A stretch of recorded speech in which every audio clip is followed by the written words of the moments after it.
Higher education became a machine that sells permission. It tells young people they are buying knowledge, but most are buying legitimacy. A diploma is not education. It is a receipt proving you obeyed a system long enough to be considered employable by another system. The trap works because it attacks fear. Fear of being poor, fear of disappointing parents, fear of looking inferior, fear of falling behind invisible peers. Universities do not sell wisdom. They sell anxiety relief with interest. Society calls it investment because that sounds nobler than debt. But for millions, college is a financial hostage agreement. Sign before your brain is fully developed, pay after reality arrives. The ancient priest sold salvation. The modern university sells status. Both understand the same human weakness. People will sacrifice their present if you convince them their future self will be saved. Education itself is sacred. The institution around it is not. Learning expands the mind. Credentials discipline the body. One creates thinkers, the other manufactures compliant applicants. The middle class worships higher education because it is terrified of becoming working class. Parents push children into debt not always out of wisdom, but because the diploma became a social amulet against humiliation. Money loves systems where guilt can be monetized. Tell a poor person, you failed because you lacked education, and the economic machine becomes morally innocent. The victim becomes responsible for the trap. The cruel truth is that universities learn to charge luxury prices for hope, while the labor market quietly downgraded degrees into basic entry tickets. Higher education is not automatically a trap. For doctors, engineers, lawyers, researchers, and elite network careers, it can still be a weapon. But for many others, it is a beautifully branded toll booth placed between childhood and survival. The system does not need every student to win. It only needs every student to believe refusing the game is more dangerous than playing it. That is the real trap, not the classroom, not the book, not the professor. The trap is convincing people that without institutional approval, they are nothing. What makes the trap so difficult to escape is that it does not feel like oppression when you are inside it. It feels responsible. That is how modern systems survive. They no longer rule through visible force. They rule through internalized fear. People become obedient because disobedience feels emotionally unsafe. A teenager does not choose university the way a free mind chooses truth. Most choose it the way frightened humans choose shelter during a storm. The decision is often less about curiosity than survival, less about learning than avoiding shame. And shame is one of the strongest currencies ever created. A young person watches the world carefully long before they understand economics. They notice which jobs earn respect, which people are admired at family dinners, which careers make parents relax, which lifestyles signal success. They absorb status hierarchies before they even know the word hierarchy. Then society calls this conditioning personal ambition. But much of what humans call ambition is simply fear wearing expensive clothing. The fear of being ordinary, the fear of becoming invisible, the fear that without achievement, nobody will love you for long. Higher education became deeply entangled with this psychological hunger. Not because knowledge is evil, but because institutions discovered something ancient about human beings. People will endure enormous suffering if they believe it grants them social worth. So millions accept years of debt, anxiety, exhaustion, and identity confusion because they are not only chasing income, they are chasing permission to feel valuable. And this creates one of the most devastating emotional contradictions in modern life. The more expensive success becomes, the more people attach their identity to obtaining it.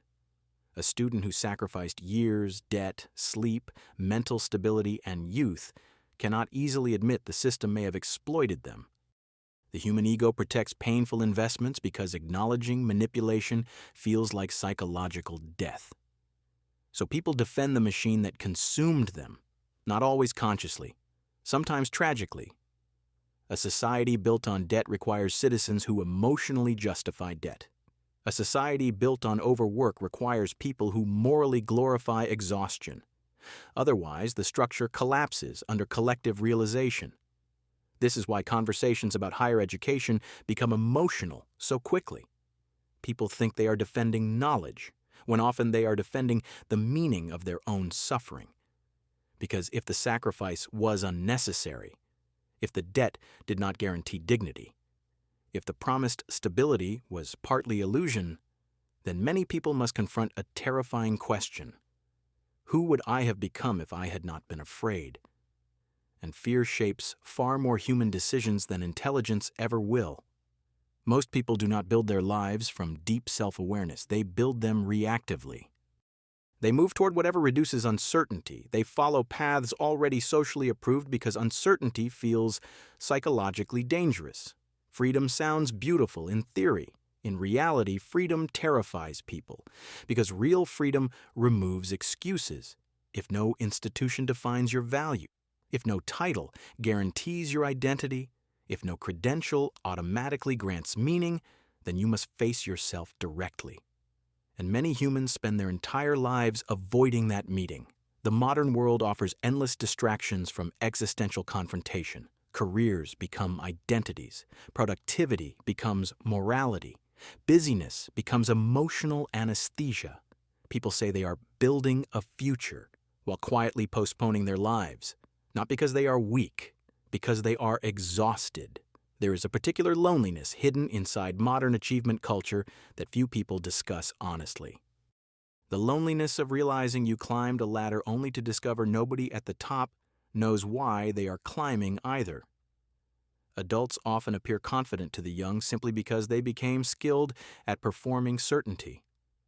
But beneath the performance, many are deeply disoriented. They followed instructions faithfully. Study, graduate, work, consume, upgrade, repeat. Yet internally, something remains untouched. Not because humans are incapable of happiness, because the human nervous system cannot be nourished entirely by external validation. A salary can reduce stress, status can reduce humiliation, stability can reduce fear, but none of these automatically create meaning. Meaning emerges when a person feels internally aligned with their existence, when their actions stop violently contradicting their spirit. And this is what industrialized systems struggle to understand about human beings. Humans are not machines optimized purely for economic output.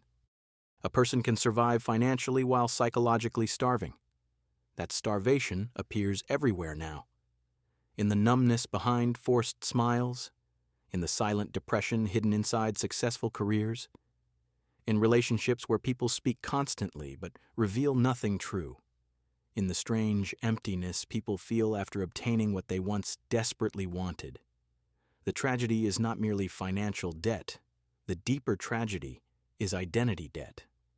People borrow versions of themselves from society before discovering who they actually are, and many spend decades repaying that psychological loan. But eventually, reality begins stripping illusions away. A person realizes intelligence is not the same as wisdom. Credentials are not the same as self-respect. Networking is not the same as friendship. Attention is not the same as love. Achievement is not the same as peace.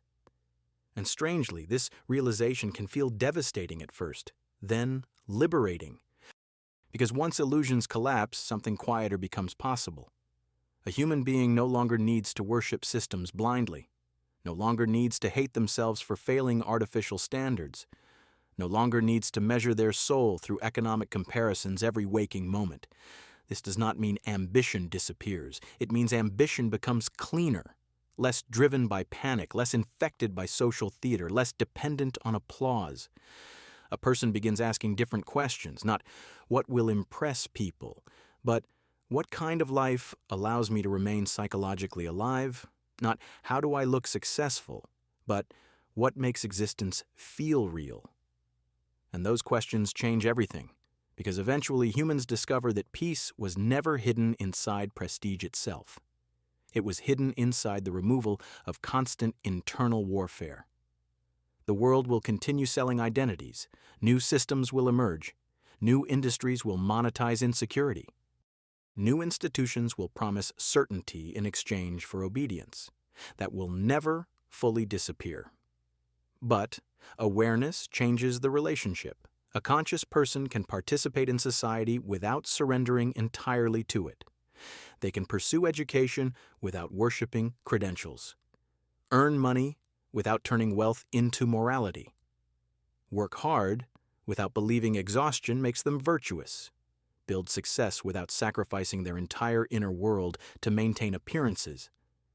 And perhaps that is the most honest form of freedom available to human beings. Not escaping society completely, but seeing it clearly enough that it no longer owns your mind. After all of this, the question is no longer whether the system is broken, it is whether you will become broken with it. Because once a person sees the machinery clearly, they face a different danger entirely: bitterness. And bitterness destroys people long before poverty does. A human being can survive failure. They can survive humiliation. They can survive uncertainty. But once they become emotionally cynical about life itself, something inside them begins shutting down. So the first principle is this: do not turn awareness into poison.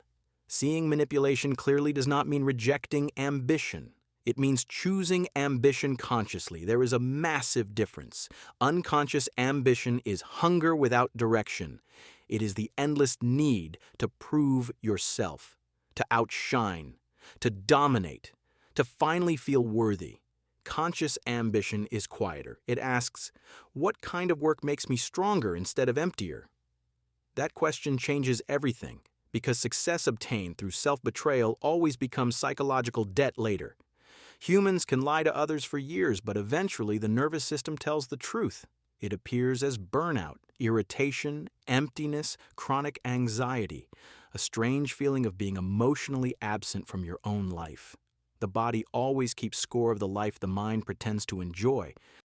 That is why some people become wealthier while simultaneously becoming harder, colder, and internally exhausted. They learned how to make money, but never learned how to remain human while making it. And that matters, because money is dangerous when it becomes emotional medication. A person who uses money to eliminate insecurity will never feel secure enough. A person who uses status to eliminate inadequacy will never feel adequate enough. External rewards cannot permanently solve internal instability. So build financial strength, but never confuse financial value with human value. One protects survival, the other defines identity. Mix them together, and every setback becomes existential. A failed business feels like personal failure. A lower salary feels like inferiority. Rejection feels like proof of worthlessness. This is how modern society quietly turns human beings into emotional hostages of performance. So another principle becomes necessary. Your nervous system must become more important than your image. Most people sacrifice their mental clarity to maintain appearances. They stay in careers that slowly kill them emotionally because leaving would confuse others.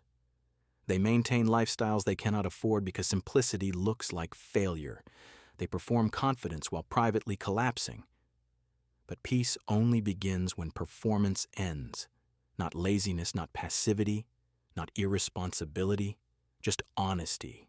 Honesty about what actually matters to you. Honesty about what kind of suffering is worth enduring. Honesty about the difference between admiration and respect.